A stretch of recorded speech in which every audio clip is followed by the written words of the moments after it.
Boa tarde, pessoal. Estamos aqui mais uma vez com uma nossa live junto ao CEP, Núcleo Japeri. Eu, Marcos Barreto, professor da rede, junto com Giane Costa. Hoje contamos com a presença da pré-candidata Fernanda Otiveiros, nossa candidata à prefeitura, no caso, ela é doutora, formada em medicina. Ela vai passar ou falar um pouco sobre o seu próprio currículo, mas hoje vamos debater a educação de Japeri, no caso, o futuro da educação japeriense. Eu convido vocês a participarem dessa live. É importante que conheçam a estrutura de Japeri, mas conheçam muito bem os candidatos que vão estar nesse pleito de 2020, porque só a educação muda. Boa tarde, doutor Otiveiros. Boa tarde, Giane. Boa tarde. Então, hoje, o que vamos fazer? Selecionamos algumas perguntas foram enviadas para o CEP. Peço que vocês enviem novas perguntas para o sindicato, pois receberemos novos convidados, que são pré-candidatos, e a sua pergunta pode ser respondida aqui, logicamente, dentro do tempo estipulado, junto com o tempo da agenda do candidato. Doutor Otiveiros, você poderia falar um pouco primeiro sobre a sua formação, sua área de atuação, para que as pessoas conheçam um pouco sobre a Fernanda Otiveiros? Boa tarde. Primeiramente, gostaria de desejar uma excelente tarde a todos que estão nos acompanhando aqui nessa live. Queria agradecer imensamente a oportunidade, o convite que vocês fizeram, que para mim é uma oportunidade. Eu acho que a educação pública, né, ela é de interesse social, né, e acho que é um tema fundamental de discutir. Eu sou formada em medicina, graduada em medicina, especializada em pediatria e neonatologia, que é uma subespecialização dentro da pediatria. Como médica pediatra há 17 anos, né? E, enfim, tenho a minha relação com a cidade, né? Sou nascida e criada em Japeri, eu nasci, inclusive, né, aqui em Japeri, na Nossa Senhora Conceição, né, que era uma casa de saúde que tinha na época, que eu tenho muito orgulho que fundadores, né, da saúde, e sou realmente nascida e criada na cidade de Japeri.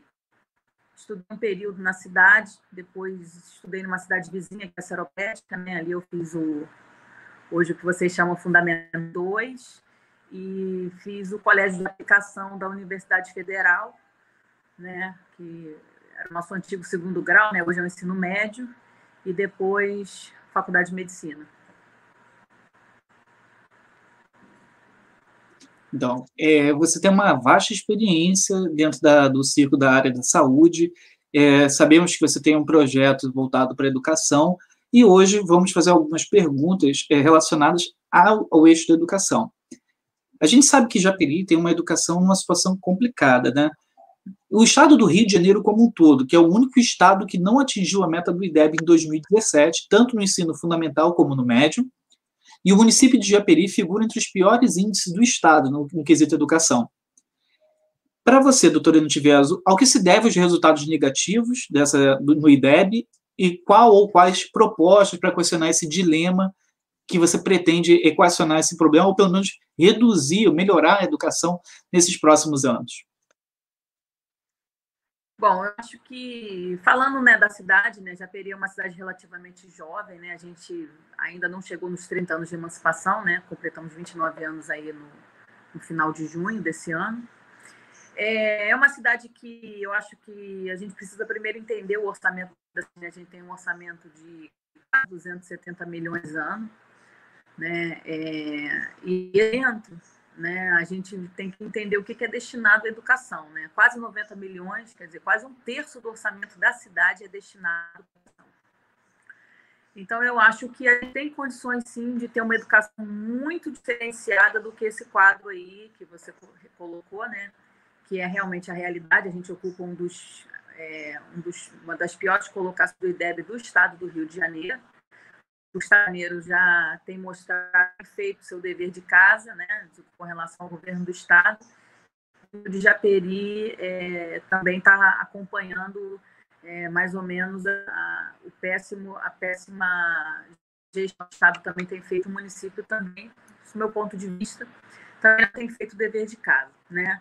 Eu trabalho, por exemplo, eu sou médica lá na cidade de Miguel Pereira, e Miguel Pereira, se eu não me engano, eu acho que ocupa a segunda ou a terceira colocação do IDEB do estado do Rio.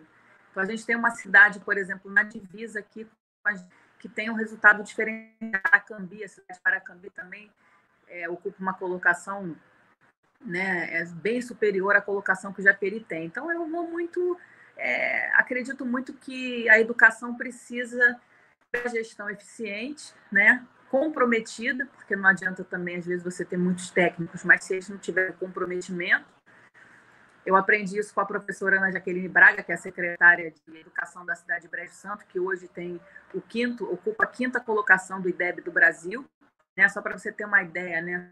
200 mil escolas. Eu lembro quando eu fiz entrevista com a professora Jaqueline, ela tratou isso. São mais de 200 mil escolas no Brasil. Né? As 2 escolas da cidade de Brejo Santo, né, estão entre as maiores escolas do Brasil. Né?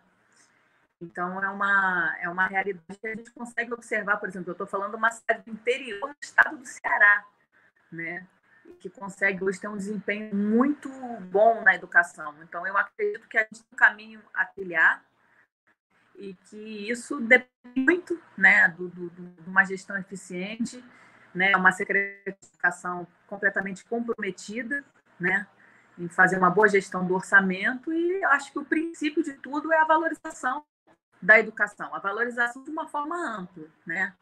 Primeiro a gente tem que fazer, como a professora Jaqueline conversou comigo, primeiro você tem que fazer um diagnóstico para você entender em que solo que você está pisando, né? Então a gente precisa entender hoje na rede municipal de educação, não é?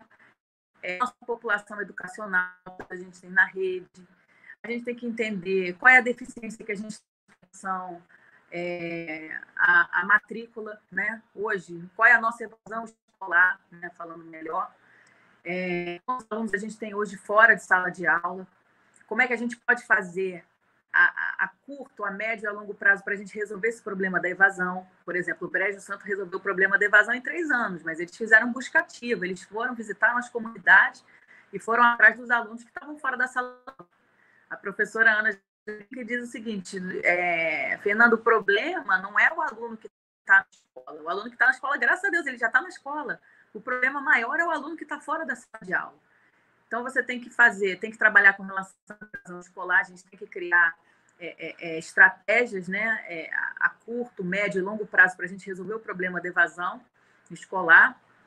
A gente precisa ampliar a rede, então a gente tem que descobrir quantas vagas, se a gente tem que abrir mais 2, 3, 4 mil vagas, por exemplo, como é que a gente vai estruturar essas escolas para a gente poder receber esses alunos que estão fora da sala de aula, né? O problema está na estrutura, está na falta de sala de aula, aí você resolve o problema da falta de vagas. E a gente também tem que lembrar que o problema não é a falta de vaga, o problema também muitas vezes está na falta do professor. E o professor, assim como o médico, é igual medicina. Medicina não adianta, às vezes, você construir posto de saúde, hospital, para você abrir mais leitos, mas você precisa do profissional que vai atender o paciente. A mesma coisa não adianta você abrir mais vagas se você não tem um planejamento, né? Se você não tem um número de professores que você precisa para que atendam aquela rede, né? Aquela população de alunos. Até porque a contratação de professor, ela também vai dentro de uma especificidade, vamos dizer assim. Você tem que descobrir hoje, dentro da rede, quantos professores faltam de matemática, quantos faltam de português, quantos faltam de história, né? Porque senão você traz o aluno e você não, às vezes, dá o número total de aula, porque ele estuda metade do tempo e a outra metade ali ocioso porque não tem o professor daquela matéria, que é um problema que eu vejo muito sério. É uma deficiência, né? Eu digo para você, no ensino médio, na época, eu estudava numa escola federal e a gente passava pelo problema das greves, né? Que as escolas técnicas federais seguem as universidades. Então, quando a universidade entrava em greve, o colégio técnico também entrava em greve. Então, a gente tinha ausência de professores. Eu vou falar para você, no meu segundo ano do ensino médio, eu tive uma perda ali um pouco, que eu tive que compensar até para estudar mais, e até contratar professor particular, mas eu podia, para a gente poder. Eu lembro que a gente reuniu um grupo de alunos, fez pagou um professor particular porque a gente estava com deficiência em alguma matéria em decorrência da greve, a gente já estava preocupada com a época do vestibular, né, do pré-vestibular. Então, assim, é uma perda muito grande. Agora, se você colocar isso em anos, né, por exemplo, estou falando para você porque eu sei. Eu sou pediatra, já atendo tenho contato com muitas mães que contam a realidade que as crianças têm, até porque a gente pergunta mesmo, e aí, mãe, como é que está na escola? Até porque a gente acompanha crescimento e desenvolvimento, e a gente observa que, às vezes, os alunos não têm os 200 dias letivos no ano, que são fundamentais. Tem que estudar lá, né, as 20 horas semanais, né, não pode perder uma hora, né, porque isso vai fazer falta. Se você for colocar aquilo a longo prazo, vai fazer muita falta para aquele aluno. Então, essa rede tem que ser totalmente apoiada. A gente tem que se preocupar, sim, com a contratação de professores, pensar nos professores que estão faltando com relação às áreas. Lembrar que sempre, Japeri ainda necessita, né, nos 30 anos de emancipação, a gente precisaria ter tido muito mais concursos públicos. Pensar que com 30 anos de emancipação, tem professores da rede que já estão aposentando, então a gente já caminha para um déficit. Então, a gente tem que descobrir, né, principalmente traçando estratégias, né, pontuais, de responsabilidade, como é que a gente vai fazer para resolver esse déficit que é grande. Né? Então, acho que a valorização do professor é importante, a estruturação como um todo. Por exemplo, em Brejo Santo eu vi a construção nos últimos 10 anos, e isso foi um plano que eles fizeram há 10 anos atrás. Então, quando eu tive, eu já estava vendo esses frutos, que foi um plano piloto, por exemplo, da construção de algumas escolas modelos. E hoje eles já estão traçando um segundo plano, que é daqui a 10 a 15 anos eles querem que todas as escolas hoje sejam como são as escolas modelo. Aí você está falando de estruturas, né, através de verba, né, e você cria escolas com estruturas diferentes. E também com relação a você melhorar muito o método, né, de ensino. Eu vi professores lá contando para a gente que eles tiveram que inventar, né? Tiveram que aprender métodos diferentes, e desconstruir conceitos que a gente trazia com relação a conceitos da faculdade, de grandes estudiosos. A gente teve que se reinventar para você poder dar uma aula mais interativa, para que você consiga a atenção da criança, enfim, métodos que sejam, né, de fácil aprendizagem. Lembrar que os alunos, eu falo isso para você como pediatra, né? Muitos alunos hoje têm a necessidade do reforço escolar, e muitas vezes a gente sabe que o reforço ele também ocupa um espaço na escola, porque a criança que estuda de manhã às vezes faz o reforço à tarde, quem estuda à tarde faz o reforço de manhã, e a gente também precisa criar estratégia para que a gente consiga fazer com que a criança, a gente, mesmo tendo que dar o reforço escolar, não perca mais oportunidade de que mais alunos venham, porque às vezes o fato de se estar ocupando muito a escola, né, com relação à criança que está fazendo um reforço, às vezes é menos turno, ou uma porcentagem dentro de um turno de alunos que a gente poderia estar abrindo novas matrículas. Então, por exemplo, eu não vi isso em Brejo Santo, porque lá em Brejo Santo hoje a gente não tem mais o problema de evasão escolar, mas eu vi em algumas outras cidades onde a Secretaria Municipal fez convênios com outras instituições, por exemplo, igrejas evangélicas, católicas, associações de moradores, e conseguiu colocar o reforço escolar nesse espaço, para que pudesse abrir mais espaço na escola, não usar a escola para fazer o reforço escolar. Então, acho que a gente tem que pensar muito de forma ampla, né? Mas eu acho que precisa a Secretaria de Educação, os profissionais de educação, eles precisam muito fazer parte, né, desse processo de melhora da educação. Né? E outra coisa que eu aprendi lá, Marcos, em Brejo Santo, é que todo mundo que tem contato com o aluno é educador, tá? Educador é auxiliar de serviços gerais, educador é professor, educador é a direção, educador é a secretaria, educação são os coordenadores, os pedagogos, educação é o pessoal que auxilia na nutrição, as merendeiras, as nutricionistas, é quem faz o transporte escolar, né?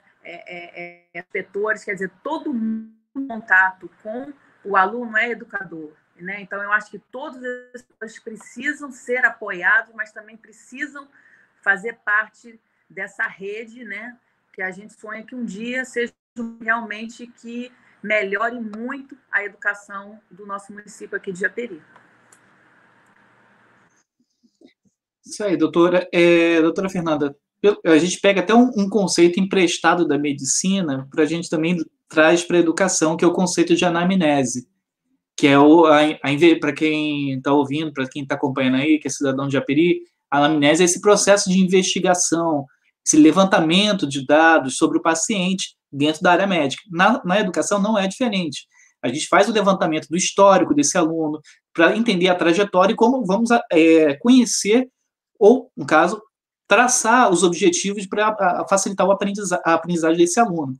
O que a doutora Fernanda está dizendo aqui, que eu estou me relacionando às perguntas que estão enviando aqui, que é da Gisele Ferraz, falou que pergunta sobre os alunos da NE que estão sem atendimento e procuram outros municípios.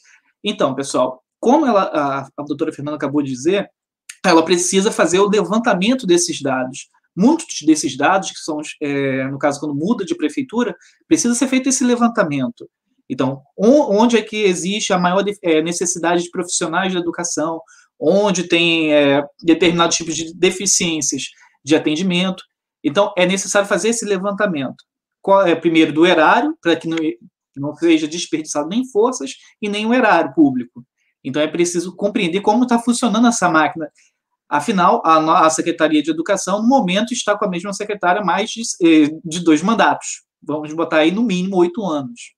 Então, para quem vai chegar agora, vai ter que conhecer em que condições, na verdade, estão a educação de Japeri. Então, ela precisa fazer esse levantamento. Foi isso que você quis dizer, né, doutora Fernanda? Precisa entender onde a gente vai estar pisando, né?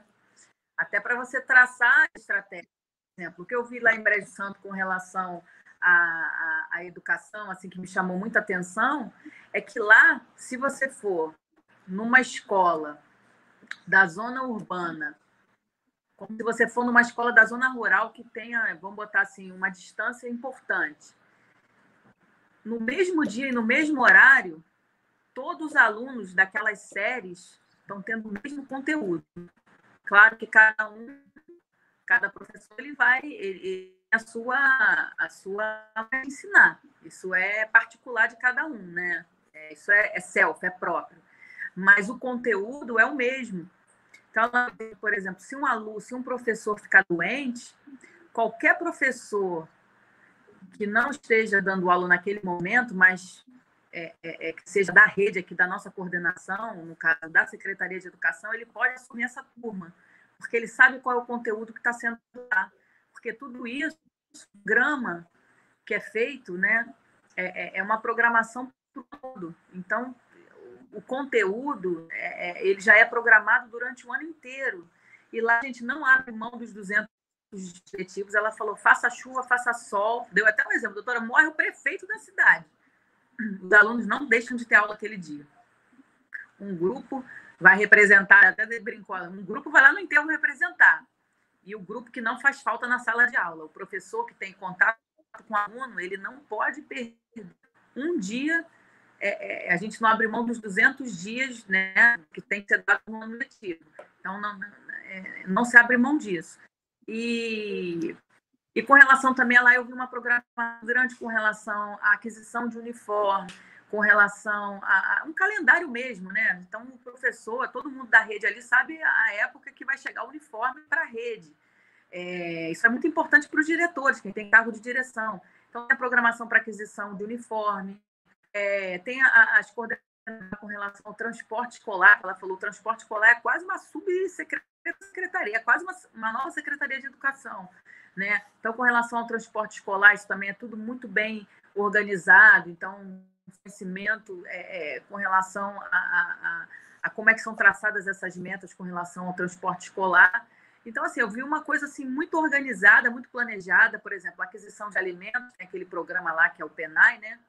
Que eu acho que, se eu não me engano, você pode usar 40% da verba que vem para aquisição de merenda comprando do produtor rural. Então,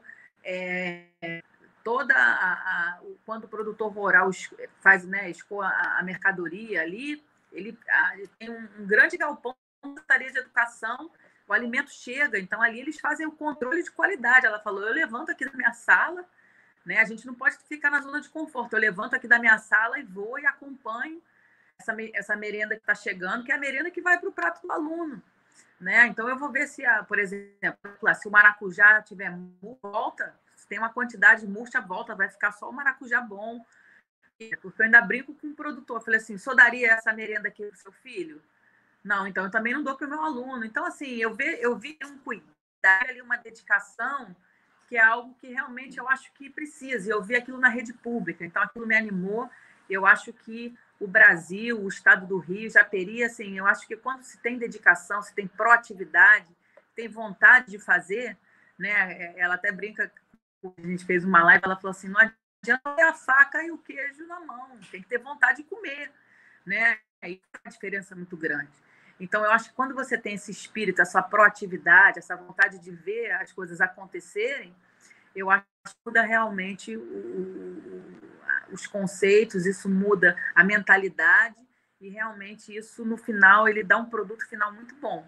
Então, eu acho que precisa muito, eu vejo muito isso. Eu acho que tem que ser um acompanhamento assim, muito minucioso, né? Tem que ter muita união, conversa. Eu acho que hoje o que eu vejo, os educadores eles precisam ter voz, precisam ter ouvidos e terem voz, né? Porque o processo de educação ele é algo muito amplo e é fundamental, se faz discutindo muito, né? E chegando, traçando as melhores estratégias, né? E o que é mais importante, não é traçar estratégia, é executar, né? Se propôs aquilo, então tem que executar.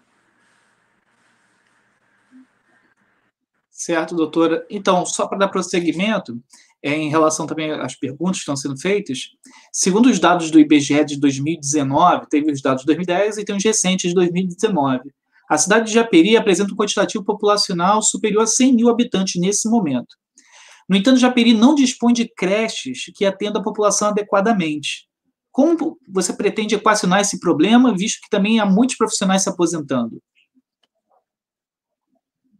Bom, eu acho que com relação à educação infantil, eu vou falar para você que esse dado é completamente real.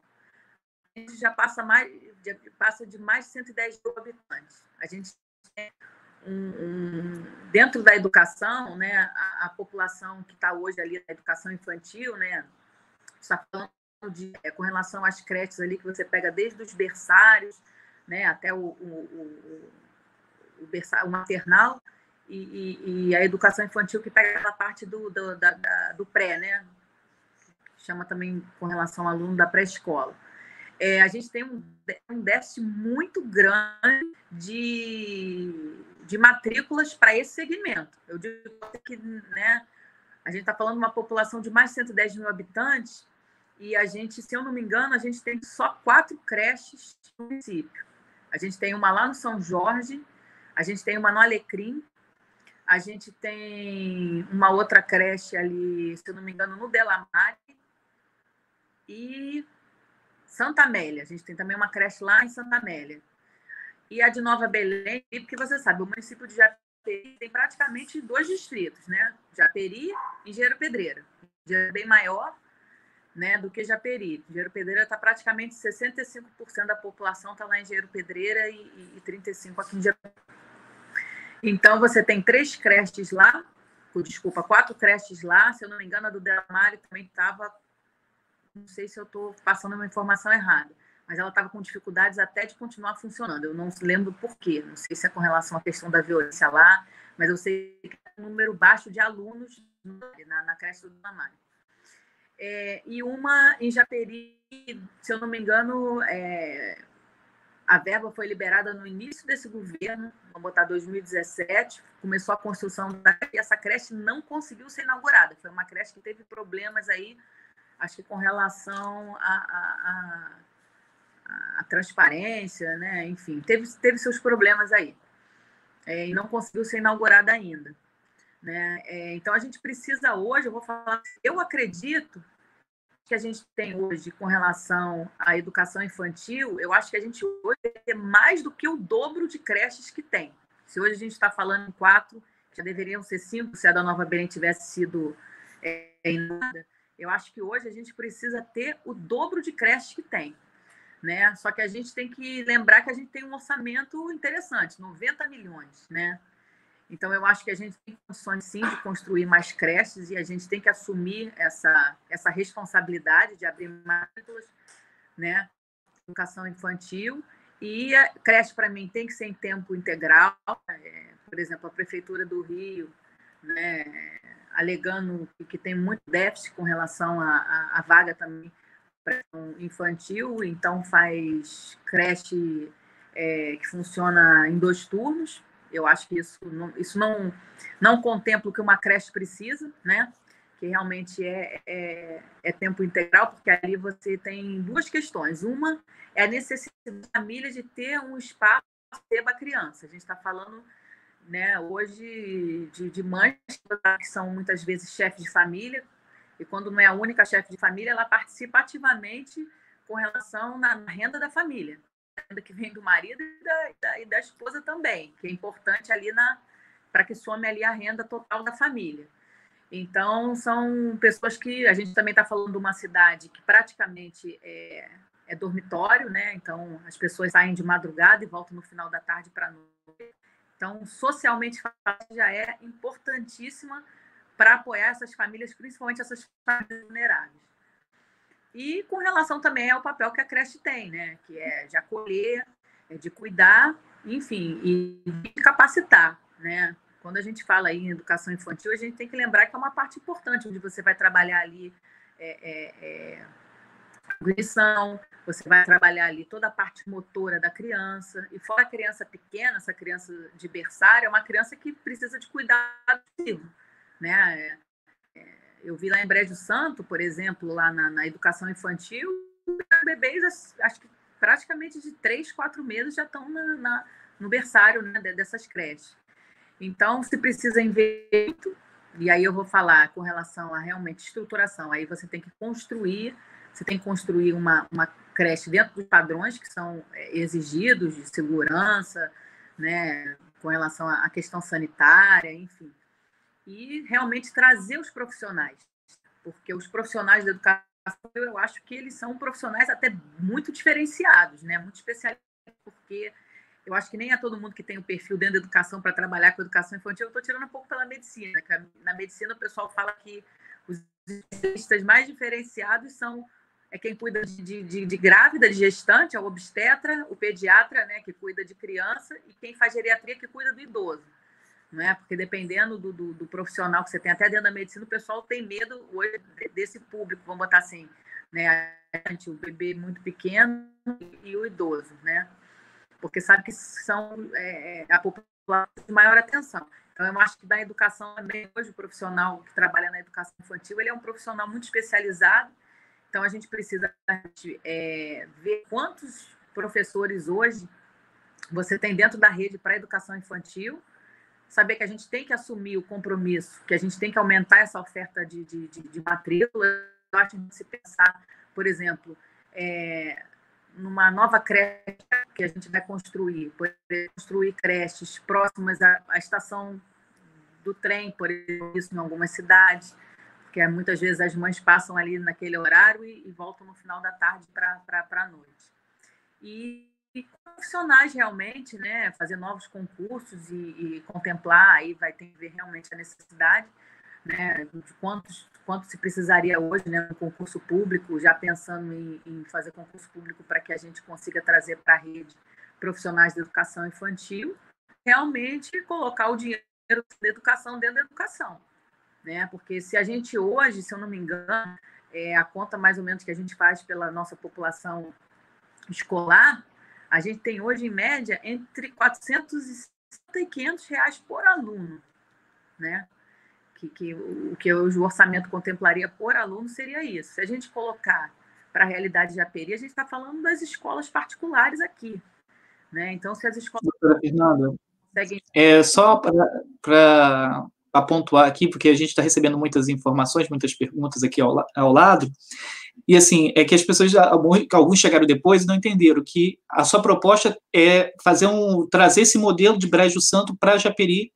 Por qual motivo? Para explicar para quem está assistindo, porque eles estão ouvindo os dados técnicos, assim, e não são só professores que estão participando, mas também tem a população também não consegue entender, compreender exatamente por que você está falando de Brejo Santo e Japeri ao mesmo tempo. É que teve gente que chegou depois e alguns não estão compreendendo. Só para ficar claro. Tá. Para quem está nos acompanhando, porque eu tive a oportunidade em junho do ano passado de conhecer a cidade de Brejo Santo, que fica no interior do Ceará. Fica a mais ou menos 500 quilômetros da capital Fortaleza. E Brejo Santo fez uma reestruturação na sua rede, né, educacional, né, pública lá do município.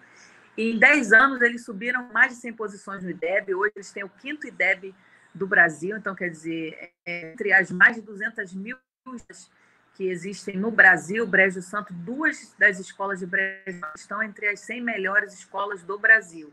Então, eu tive a oportunidade de visitar essa cidade, cheguei lá, fiz entrevista com a secretária de Educação, a professora Ana Jaqueline Braga Mendes, né, que está à frente da Secretaria de Educação há 10 anos, né, e ela diz, eu estou aqui porque eu sou técnica, porque eu assumi o desafio lá atrás, Brejo Santo não tinha a realidade que tem hoje, foi com muito trabalho, né, que precisou muito do apoio de todos os profissionais de educação do município para transformar o município. Então, eu cito muito porque foi a experiência que eu tive. Eu visitei uma cidade no Brasil onde a educação deu certo, né? E foi para mim foi maravilhosa. Eu fiquei 6 dias nessa cidade e conheci além de fazer entrevista com a secretária de Educação, a gente percorreu todas as escolas da cidade. Então, eu acompanhei a realidade da escola da zona urbana, a escola da zona rural, o transporte escolar, a merenda, enfim, os métodos que eles usaram ali para fazer a educação dar certo. Então, eu acabo trazendo da experiência de Brejo Santo até para a gente poder comparar um pouco. Obrigado, doutora, por explicar essa parte. Assim, para quem chegou depois e não pegou desde o início a live, eu vou explicar uma coisa. Eu estou recebendo várias perguntas sobre valorização salarial. Gente, até o final de 2021, segundo o decreto federal, não haverá nenhum reajuste para nenhum servidor, tá? É só para ficar bem claro, qualquer candidato que falar que vai ter reajuste dentro de 2021 pode incorrer em crime eleitoral. Então, ela não pode falar sobre reajuste, pelo menos até 2021, até o final de 2021. Então, esse é um assunto que, no momento, não vai poder ser contemplado, tá? Então, o CEP informa com frequência sobre essas informações, sobre os decretos, tanto federais e municipais, as notas que saem no Diário Oficial. Pedimos encarecidamente que acompanhem essas informações na página do CEP. Caso tenham dúvidas, entre em contato com o CEP, ok? Então, passar para outra pergunta, que também vai contemplar os outros servidores que estão ouvindo agora. O quadro de servidores, doutora Fernanda, da educação não recebe formação continuada. Assim, em sua totalidade, eles não recebem nem são valorizados quando fazem especialização, mestrado ou doutorado. Meu caso foi que eu não consegui nenhum tipo de apoio no momento quando eu estava cursando doutorado. Então, isso implica diretamente no desempenho e na qualidade da educação, visto que não há nenhum incentivo para a formação. Então, o profissional não vai buscar aperfeiçoamento se ele não se sente valorizado. Então, o que a sua gestão propõe para a valorização do aperfeiçoamento profissional dos servidores de Japeri? Eu acho que a gente precisa, primeiro, eu acho que a maior valorização do profissional de educação, eu acho que é na qualificação. Né? E a qualificação, eu acho que a gente faz com parcerias. Então, você traz parcerias de instituições, por exemplo, como o SENAC, universidades, né? A gente tem menos de 20 quilômetros aqui da cidade de Japeri, né? A gente faz divisa com a cidade de Seropédica, com o Arco Metropolitano ficou mais próximo ainda, a cidade tem saída para o Arco. A gente está próximo de uma universidade federal, que é a Rural, né? Enfim, até falo da Rural de forma muito carinhosa, porque eu fiz o colégio de aplicação, né? E os meus professores, por exemplo, de história, matemática, todos os professores federais, professores que também davam aula na universidade, no colégio de aplicação. Então, eu acho que a gente precisa fazer essas parcerias, né? A gente tem que qualificar o máximo que a gente puder o professor. Eu acho que o professor... eu vi isso em Brejo Santo, vou voltar a falar de Brejo Santo. Lá, quanto mais qualificado o professor mais ele vai tendo adicionais no seu salário, isso vai sendo incorporado ao salário, né? Eu sei que alguns, com relação à questão da meritocracia, existe um pouco de discussão, porque às vezes, como é que você vai cobrar meritocracia se você tem um professor que dá aula em turno, contraturno, e como é que ele vai conseguir tempo ainda para fazer uma especialização? Então, eu acho que cabe à Secretaria Municipal de Saúde fazer esse apoio, né? Dentro da própria rede, você tem que trazer essa especialização, você tem que ir aonde o educador está e oferecer essa especialização, então essas parcerias são fundamentais, e também tentar incorporar isso como uma forma de incentivo para que você faça a melhoria salarial. A gente sabe aí que tem esse período aí que não você, né, por uma questão nacional, aí, federal, não pode economicamente ter aumento de salário, mas uma hora esse prazo passa e eu acho que você tem que traçar essas metas. Lá em Brejo Santo eu vi, com relação, por exemplo, um professor lá de 40 horas tem um salário mais ou menos em torno de R$ 5.400 mês, né? Que está bem acima do piso nacional. O que a gente viu lá, isso é com relação ao estado do Ceará, que é um estado que já vem investindo muito em educação. A gente tem outra cidade lá também do Ceará que tem um grande destaque, né, a nível nacional da educação, que é a cidade de Sobral. Então, o estado do Ceará, ele faz uma avaliação que chama Escola Nota 10. Então, são metas que eles traçam e as escolas que conseguem bater aquelas metas, do 13º, você tem um 15º salário. Isso é para todos os profissionais de educação daquela escola que foi premiada, por exemplo. Então, são formas que você também incentiva, que você traz a valorização salarial, mas, acima de tudo, você dá capacitação, né? Você dá oportunidade para o profissional de educação para ele se capacitar. E quanto mais ele vai se capacitar, melhor ele vai aplicar essa valorização que ele teve, essa capacitação, dentro da própria rede. Então, na verdade, quem mais tem a ganhar é o aluno, que eu acho que é o objeto de interesse maior, né? Não existe escola sem aluno. Claro que o maior beneficiado é o aluno, mas o maior beneficiado também são os governos, né? Deixar aí sua marca, né, na história da educação da cidade. E eu acho que aí é um conjunto onde um apoia o outro, um valoriza o outro, e no final os resultados são muito positivos. Eu vi isso, né? Eu pude ver com os próprios olhos, essa experiência lá da cidade de Brejo Santo com relação à valorização.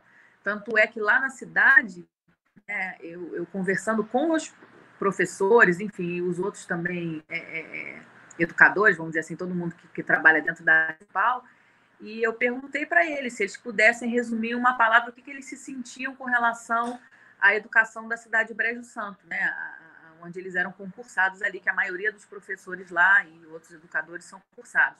E eles diziam orgulho, eu tenho orgulho de fazer parte, fazer parte da educação do município. Então, orgulho. Outra coisa que eu vi também, que eu tive certeza que a escola pública lá tem uma qualidade muito boa, é que eu vi filhos de prefeito, de vereadores, secretários, empresários, os filhos dos agricultores, dos assalariados, todo mundo estuda na escola pública. Então, eu digo para você que foi o termômetro mais importante que eu pude constatar que a educação na cidade de Brejo Santo eu acho que a gente pode, né, observando esse modelo, tem condições de reproduzir esse modelo em outras cidades do Brasil, sim.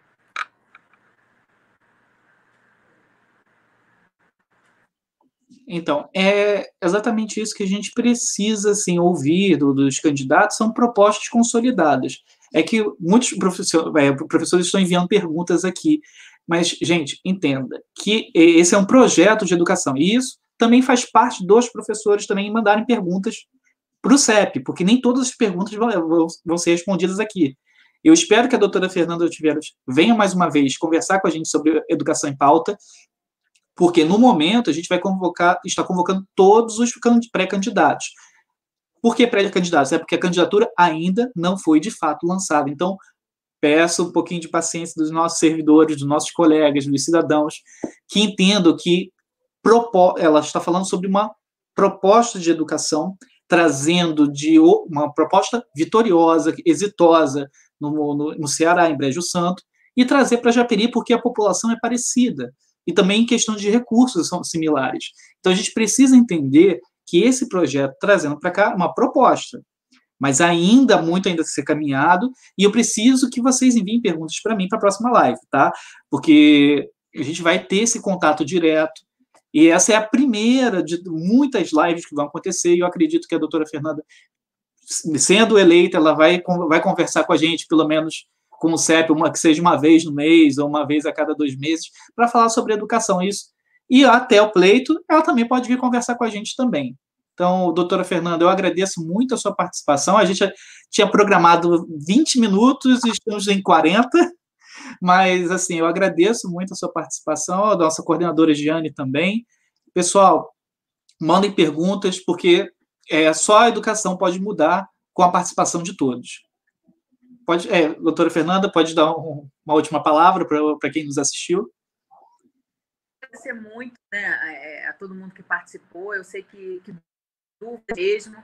Eu tenho conversado, né, eu tenho andado muito na cidade, tenho conversado com muitos educadores, e eu acho que a gente precisa dar... Estou falando, quem for fazer a gestão, né, da cidade aí no ano que vem, eu acho que precisa dar... Eu acho que hoje os educadores, eles precisam disso, eles precisam terem voz, né, e a gente precisa dar ouvidos mesmo para que possa realmente construir. Acho que a educação é um processo de construção, né? E tem uma frase que eu gosto muito, que a educação ela é libertadora, né? Eu acho que ela liberta o ser humano para se transformar num ser humano realmente melhor. Eu só vejo esse caminho pela educação. E como a gente está falando aqui de pré-candidatura, uma das coisas que me anima muito ser candidata, por exemplo, pelo PDT, né? É porque eu lembro muito do professor Darcy Ribeiro, né? Que dizia que o CIEP, realizou lá o CIEP na década de 80, de hoje, né, não serão os presídios de amanhã.